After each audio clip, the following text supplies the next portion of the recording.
Thank you, Foreign Minister Orescu and Secretary General Garrett, for calling this emergency meeting to reaffirm our unwavering support for Ukraine. President Putin has launched an unprovoked and premeditated war of choice with the support of the Lukashenko regime in Belarus against a sovereign, democratic, and peaceful nation. He rejected every good faith effort for diplomacy and created this needless conflict. Now we see the consequences. Russia's military strikes have hit civilian and critical non-military infrastructure, including schools, hospitals, apartment buildings, and power plants, inflicting widespread suffering. There are reports that Russia has used cluster munitions in urban areas. Russia's forces have even shelled near Chernobyl, risking another nuclear disaster with wide-ranging consequences. Intentionally targeting civilians or civilian objects is a violation of international humanitarian law. Since embarking on this war of choice, Russia's forces have killed or wounded scores of Ukrainian soldiers and have led to approximately 400 civilian casualties, including 100 deaths, as UN High Commissioner Bachelet reported.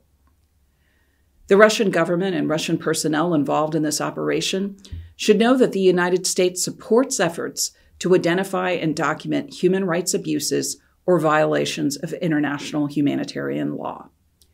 We will ensure that perpetrators are held to account. The world and we are watching. With no end in sight to Russia's aggression, hundreds of thousands are being displaced. We offer our deep gratitude to the governments of Poland, Romania, Hungary, Slovakia, and Moldova for their hospitality and support to refugees fleeing Ukraine. We're working closely with partners to ensure that every potential refugee and asylum seeker receives equal protection.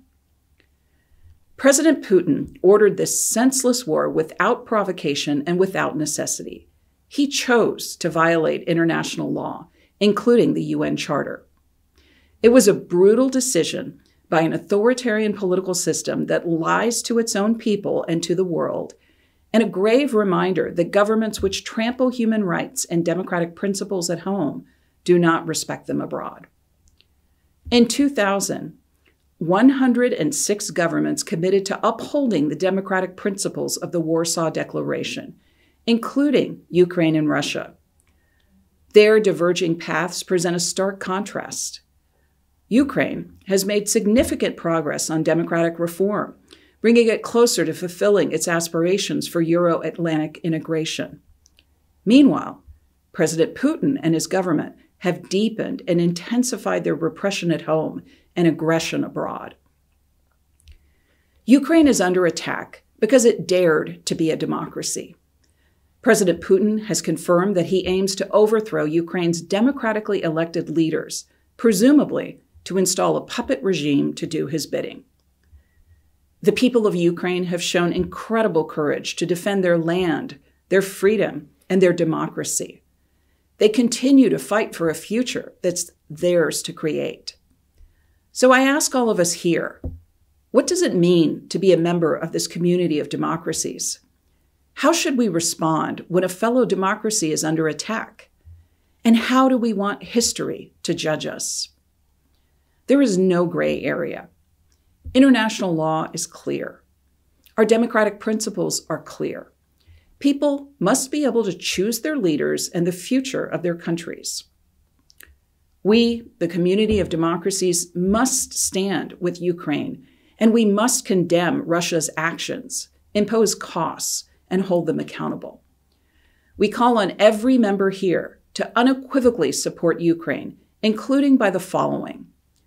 First, demonstrate your convictions with actions by providing assistance to Ukraine and to refugees who flee the country. All forms of assistance are needed: humanitarian, economic, security, and others. Second, support Ukraine at the Human Rights Council in Geneva in response to the urgent debate. Third, co-sponsor and vote for the UN General Assembly resolution in support of Ukraine. Fourth, members of the UN Security Council should call out Russia's actions in that venue. The principles of the UN Charter cannot be respected only when governments find it convenient. And finally, support the pursuit of accountability for violations or abuses of human rights or international humanitarian law, including criminal prosecutions where appropriate. Let me acknowledge once again the bravery of the people of Ukraine, everyday people taking extraordinary actions. They did not want this war, but they are determined to defend their country and their freedom. I trust members of the community of democracies will honor our commitment to the Warsaw Declaration and join people of conscience in every corner of the world, brave citizens of Russia and Belarus included, to stand up for Ukraine. Thank you, and Slava Ukraini.